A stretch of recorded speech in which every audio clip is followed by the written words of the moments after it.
மழை காலங்களில் நிறைய பேர் தண்ணி குடிக்கிறத பார்த்து குடிக்கணும். ஒன்று மெயினாக அதான், தண்ணி தான். மழை தண்ணி அதில் காவா தண்ணி ரெண்டும் கலந்து வருது வச்சுங்க, காலை உள்ள வைக்கிறோம், தோல் நோய் வந்துடும், ஸ்கின் சோரியாசிஸு, கரப்பான், அலர்ஜி, இந்த மாதிரி பிரச்சனை வந்துடும். அதனால கவனமாக இருக்கணும். விரல்கள், கை விரல்கள், கால் விரல்களை நல்லா கழுவிட்டு தான் சாப்பிடணும். காலையும் நல்லா கழுவிடணும், விரல்கள் எல்லாம் கழுவணும். விரல் இடுக்குகள்ல, இந்த விரல் இடுக்குகள்ல சார் இந்த கொரோனா டைம்ல நிறைய பேர் அதுக்காக தான் நிறைய ஹேண்ட் வாஷ் போட்டு நிறைய விளம்பரங்கள்லாம் பண்ணாங்க. அது விளம்பரம் பண்ணணும்னு நம்ம அவசியம் கிடையாது. நம்மளை கவனமாக பாதுகாத்துடணும்.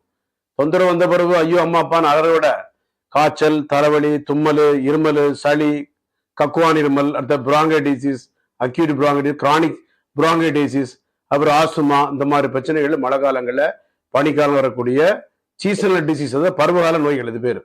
அதனால நம்ம கவனமா இருக்கணும். இன்னொன்னு பாருங்க, இந்த காலையில வெறுவயத்துல இந்த கொய்யாப்பழ இலை, கொய்யாப்பழ இலை, இந்த இலையை பார்த்தீங்களா, அழகா தெரியும்.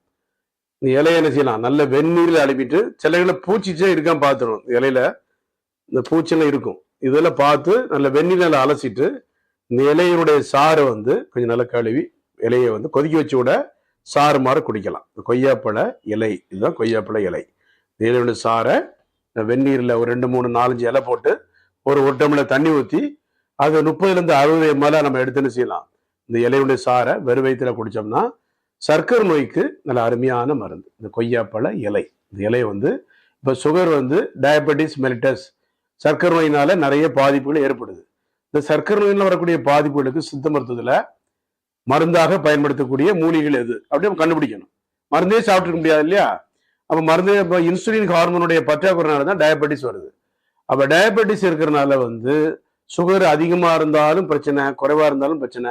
ஆனால் சுகரை கண்ட்ரோல் வச்சுக்கணும். எந்த நோயின்னு கண்ட்ரோல் பண்ணக்கூடிய நோய், இது குணப்படுத்துகிற நோய் கிடையாது. சர்க்கரை நோயா கவலைப்படாதீங்க, சர்க்கரை நோயா பயப்படாதீங்க அப்படின்னு விளம்பரம் வரும். அதை பார்த்து பயந்துடக்கூடாது, நம்ம போய் மயங்கிடக்கூடாது. சர்க்கரை நோயை குணப்படுத்த முடியாது. Control your self.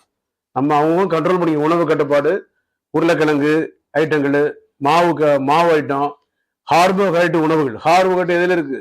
சோறுல இருக்கு, உருளைக்கிழங்குல இருக்கு, பூமியில் முளைக்கக்கூடிய கிழங்குல இருக்கு. கிழங்குகள், பனங்கிழங்கு, பானைக்கிழங்கு, அந்த கருணக்கிழங்கு, அந்த கிழங்குகளை தவிர்த்தணும், அதுக்கு அவாய்ட் பண்ணிடணும்.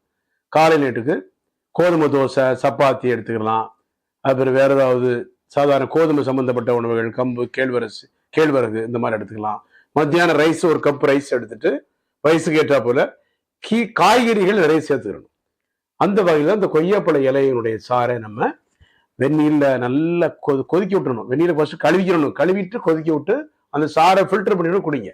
இல்லை சில நேரங்களில் ஏதாவது பூச்சிகள் ஏதாவது இருக்குதான்னு உன்னிப்பாக நம்ம என்ன செய்யணும், கண்ணு பார்க்கணும், கண்ணு வச்சு பார்க்கணும். கண் பாரு மங்களாகும், சுகர் கண்ட்ரோல் இல்லைன்னா கண் பாரு மங்களாகும், ஹார்ட் பிரச்சனை வரும், வாய் அடக்க நோய் அடங்கிடும். வாய் அடக்க நோய், சாப்பாடு அடக்கணும், வாய் சாப்பாடு அடக்கி வைக்கணும்.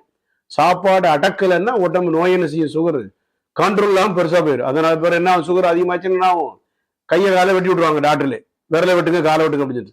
ஏற்கனவே நிறைய பேர் தெரிஞ்சிருக்கும் உங்களுக்குலாம். கையை காலை விரலில் வெட்டுறது உங்களுக்கு தெரிஞ்சிருக்கும், நிறைய பேர் தெரிஞ்சிருக்கும். அதனால சுகரை கண்ட்ரோல் வச்சு அந்த இன்சுலின் ஹார்மோன் நம்ம எதுவுமே கரெக்டா, அதாவது கணையம் என்ற ஆர்கன், அதாவது பேங்கரியாஸ் என்ற ஆர்கன்ல இன்சுலின் ஹார்மோனுடைய டெபிஷியன்சி, இன்சுலின் ஹார்மோனுடைய பற்றாக்குறைனால தான் டயபெட்டிஸ் மெலிட்டஸ் வருது. அதுக்குரிய மருந்துகளை சித்தால, ஆன்மீக சித்தால இருக்கு. அது நீங்க கொஞ்ச நாள் என்ன செய்யணும், நம்ம உணவா நம்ம போயிடணும். மருந்துகளை ஒரு 900 ரூபாய் 950 தான் வரும் மாசம் மருந்து கட்டணும்.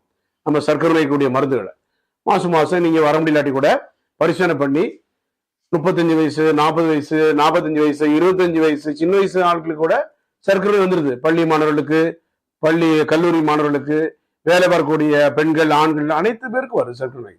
அதனால இவங்களுக்கு தான் அவங்களுக்கு தான் கிடையாது, எல்லாம் நிறைய பேருக்கு. இந்தியாவில் ஏகமா பரவக்கூடிய ஒரே தொந்தரவு சர்க்கரை, சுகர் தான். அதனால இதை கண்ட்ரோல் வச்சுட்டு அதை நம்ம உடம்பு பாதுகாப்பாக வச்சுக்கணும். இந்த இலைகளை பயன்படுத்தலாம். சர்க்கரை கொல்லி சூரணம் இருக்கு, அது மாதிரி அடுத்த நாவல் பழம் இருக்கு, இதெல்லாம் பயன்படுத்துங்க. பயன்படுத்தி உங்களுக்கு மருந்துகள், எந்த வேதியியல் மருந்துகள் இல்லாம டாக்டர்டையும் போகாம நீங்களாவே உணவாக பயன்படுத்தக்கூடிய, வீட்டில் இருக்கக்கூடிய செய்யக்கூடிய வைத்திய முறைகள். இன்னொரு நேரில் சந்திப்போம். நன்றி, வணக்கம். Doctor J Johnson, BSMS, 14/15 Akbarabad 2வது 98410 59194 98410 6994. மீண்டும் ஒரு நேரம் சந்திப்போம். நன்றி, வணக்கம். St. Anthony Siddha Medical Center, number 14/15, Akbarabad 2nd Street, Kodambakam, Chennai 24. Sri Raghavendra Kalyana Mandapam backside, mobile 98410 59194, 98410 69194.